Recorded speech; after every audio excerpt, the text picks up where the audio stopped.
自分の国じゃないこの国で必死に頑張って生きてきた私そのものを否定されたように聞こえてしまって、なんか私がもうダメなんだなっていうふうに思っちゃって、その時は本当に悔しかったです。こんばんは、のりこです。今日はいつもの Vlog と違って私の本音を話したいと思います。これからも日常 Vlog は続けていきます。そのために今私が思っていることを正直に話させてください。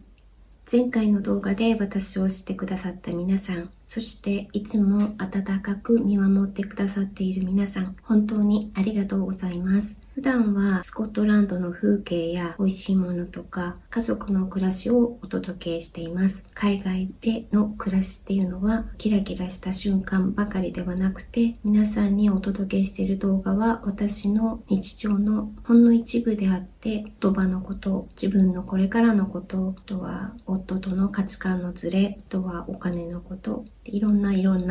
悩みもあります。でもこういう話をするのってずっと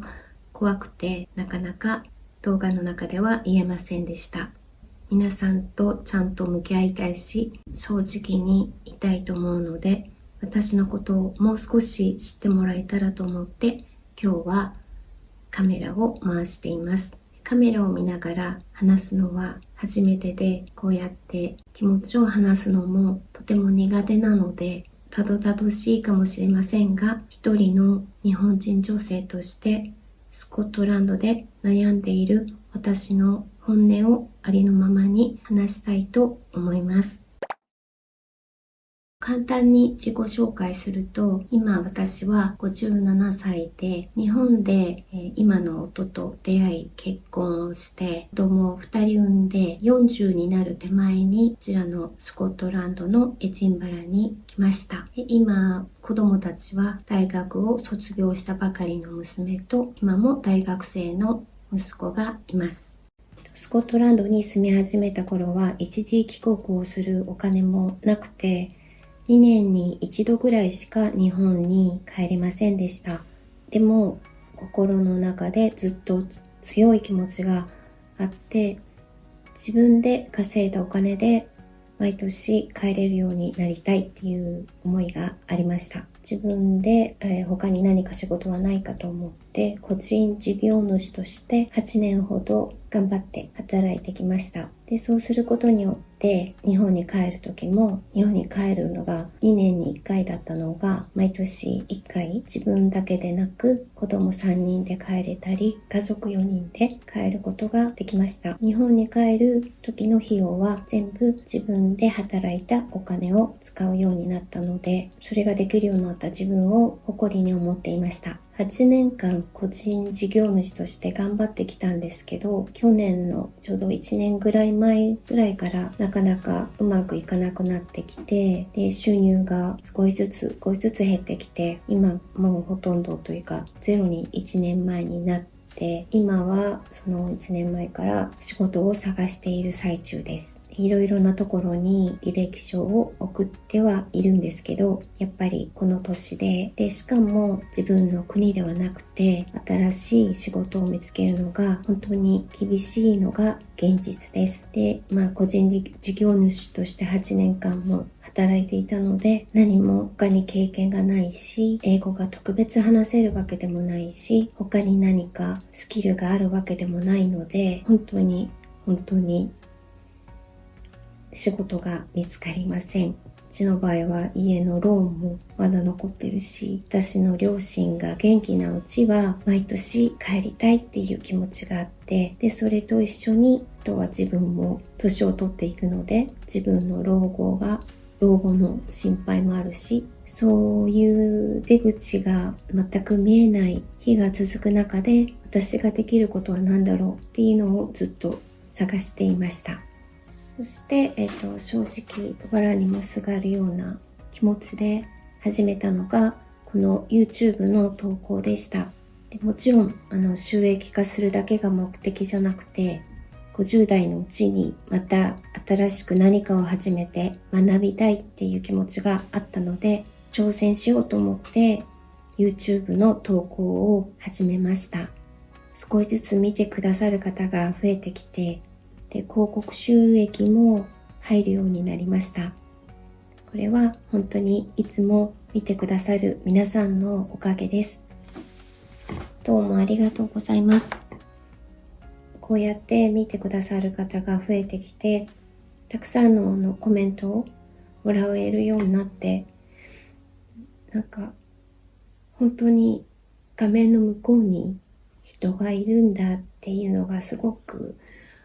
嬉しくて、 YouTube の投稿がとても楽しくなってきた頃に、先月のことなんですけど、晩ご飯を食べてる時に私の夫から YouTube の収益今月いくらなのって聞かれたんですね。で、私は正直に、いくらいくらだよって答えました。そしたら夫がたったそれだけ早く仕事見つけてよって言われました。で、その瞬間すごくもうガーンってなって、すごいショックを受けました。で、まずここでまず一つ言わせてもらいたいのが、これは私がその時どう感じたかの話であって、うちの夫や誰かを悪者にしたいっていうわけではないんです。彼にも彼なりの不安や焦りがあったんじゃないかなと思います。で、後から思うと、あの時も、夫も仕事が一番忙しい時期ですごく疲れていたんだと思っています。でも、たったこれだけっていう言葉が、私にはお金の話というより、この国で自分の国じゃないこの国で必死に頑張って生きてきた私そのものを否定されたように聞こえてしまって、なんか私がもうダメなんだなっていうふうに思っちゃって、もうその時は本当に悔しかったです。でもその場では言い返す言葉が出てこなくて、で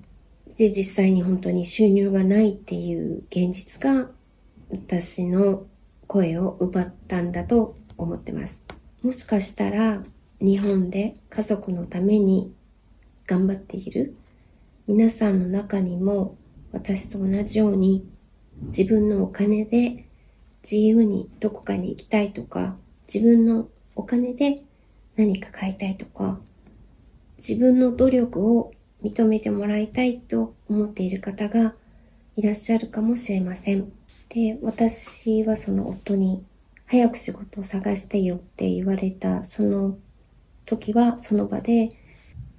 分かった、仕事頑張って探すねって言って、じゃ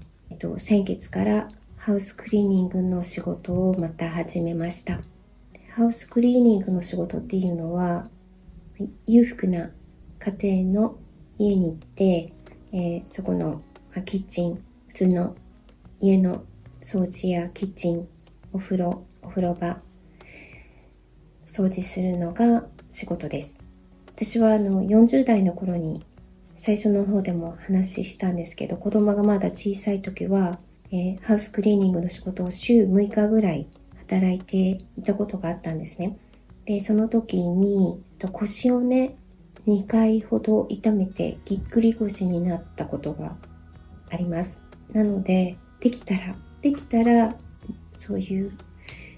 体のきつい仕事を今の40代で腰を痛めてしまったので、今57歳だからまた同じ仕事をして腰を痛めるのがすごい恐怖があります。それを考えながら、いろんなお家のお掃除をしながら、腰を痛めないように気をつけながら働いています。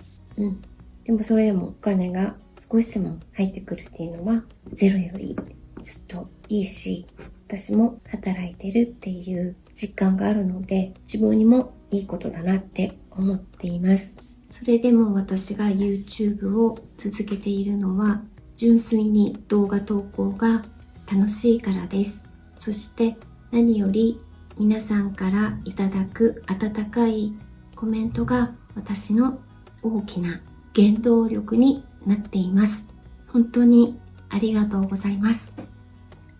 皆さんから温かいコメントをいただくと、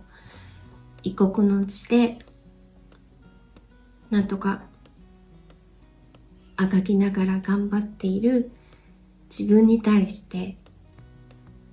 いいんだよ、そのままでいいんだよ、自分らしくていいんだよって言われているような、応援してもらっているような気持ちでいます。いつも私の励みになっています。なのでこれからも YouTube は続けていきたいと思います。今日はいつもと違う話になってたどたどしくて聞きづらいところがあったかもしれません。でも最後まで聞いてくださりどうもありがとうございました。それではまた次の動画でお会いしましょう。エジンバラよりのりこでした。